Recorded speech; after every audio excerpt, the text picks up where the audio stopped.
next presidential candidate to make sure they don't just talk about the black folk and talk about black women, but they initiate public policy to do something about it. If you want our vote, then what do we get from you? We have not heard an agenda from anybody. Now, we do say this. We don't want them raping us, we don't want them murdering us, and we certainly don't want them groping us. Abuse starts. Yes. That's how rape starts. You know, that's how groping and all these things happen, is because we are in a time where we just let anything go. You know, a lot of times because we let fear stop us from doing what we know is right. And so if that's the message that I would just want to leave with each and every one of us, if you're the only person in the room to speak up, be that voice of good reason, be the voice of good conscience, and be the person that will intervene when you know something is going wrong. Because as a man who's speaking, I can tell you one thing. Monsters become monsters because we allow it. That's right. We allow it.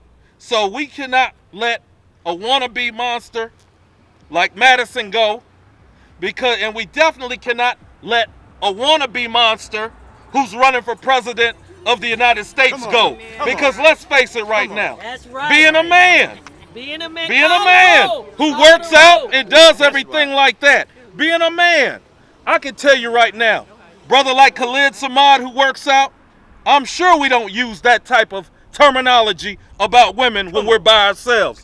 Being a man myself, I know I don't use that type of terminology.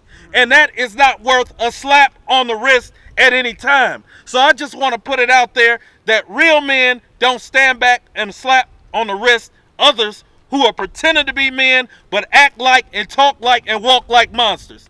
In this political woman season, what will be the political response of black women and black men to the televised, state-sponsored, extrajudicial, taxpayer-funded homicides of black men, women, children, and youth? Our sons, our daughters, brothers, wives, husbands, relatives, neighbors, children, and friends remanded to the cemetery. How will we respond? How will we, the national community of black women, economically respond to the vile, obscenely pornographic issue of urban poverty, starvation, malnutrition, miseducation, homelessness, joblessness, and debt?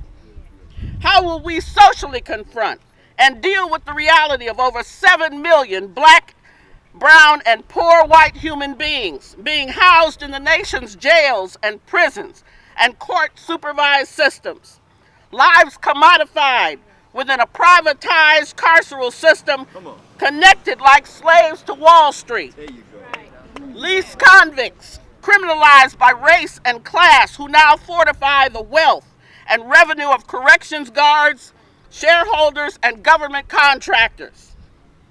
How will we, black men and women, politically fix and make whole black folk drinking poison water in Tulsa, Flint, and Cleveland?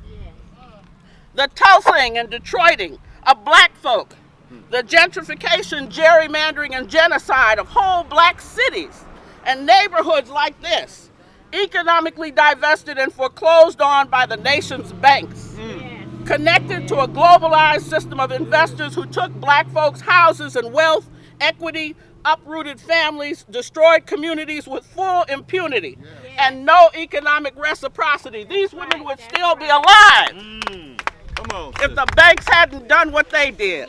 They're just as culpable as Anthony Sowell. How do we, black women, deal with this nation's economic Katrina, which extended far beyond Louisiana's Ninth Ward, metastasizing under the aegis of a globalized markets, which transformed our communities into job deserts deliberately, with the caveat that somehow these chronically unemployed Americans will become the global consumer slaves of other folk buying imported goods from international sweatshops. What will we do in this political season?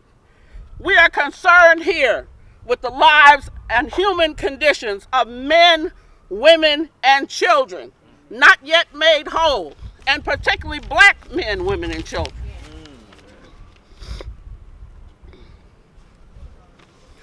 While rightfully celebrating the lives of Amanda, Gina, and Michelle, we still mourn the rapes and murders of 11 black women stuffed in the walls of a serial killer's house on Imperial. 3 raped, murdered black women found in trash bags in East Cleveland.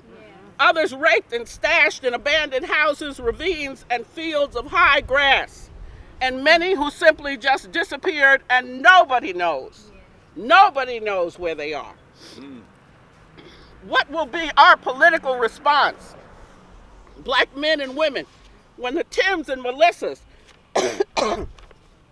excuse me, when the Tims and Melissas are shot by police over 137 times by 13 police officers, a young Tamir Rice being exterminated, another Tanisha Anderson in McKenna destroyed for being mentally ill. This, along with the Oscar Grants, Freddie Grays, Eleanor Bumpers, Philando Castiles, Eric Garners, James Birds, Abner Luimas, and Altons, the nation concocts a massive militarized response to enormous politically engineered economic and social problems, and yet lack the political will, not the resources, to resolve them with restorative economic and social justice. It then becomes incumbent upon black men and women to stand up and demand swift, sustainable, transformative change. We cannot allow the annihilation of our families, our communities, and our lives. In the spirit of the black women of Montgomery, we gather the threads of their movement for justice. We will unify, walking, speaking, organizing, and transforming America with nonviolence, prayer, hope, power, and action. Thank you. Good afternoon. Good afternoon. Good afternoon. I want to specifically speak about the violence that I see within our communities as a juvenile court magistrate. And as a magistrate daily, I see children who are hard pressed on every side because of the violence that they experience within their homes and within our communities.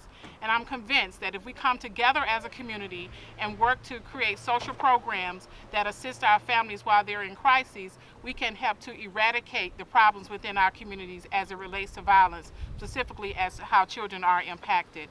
So as we move forward as a community, let's move forward together, because I'm convinced that if we stop worrying about that which we cannot do and focus on that which we can do, our forward progress will become unstoppable, and we will be able to assist our children and make some changes within our community as it relates to violence. In the opening of buds and in the rebirth of spring, we remember them. In the blueness of the skies and in the warmth of the summer, we will remember them. In the rustling of the leaves that we hear now, in the beauty of the autumn in which we stand, we will remember them. In the beginning of the year when it ends, we will remember them. And as long as we live, they too shall live, because we remember them.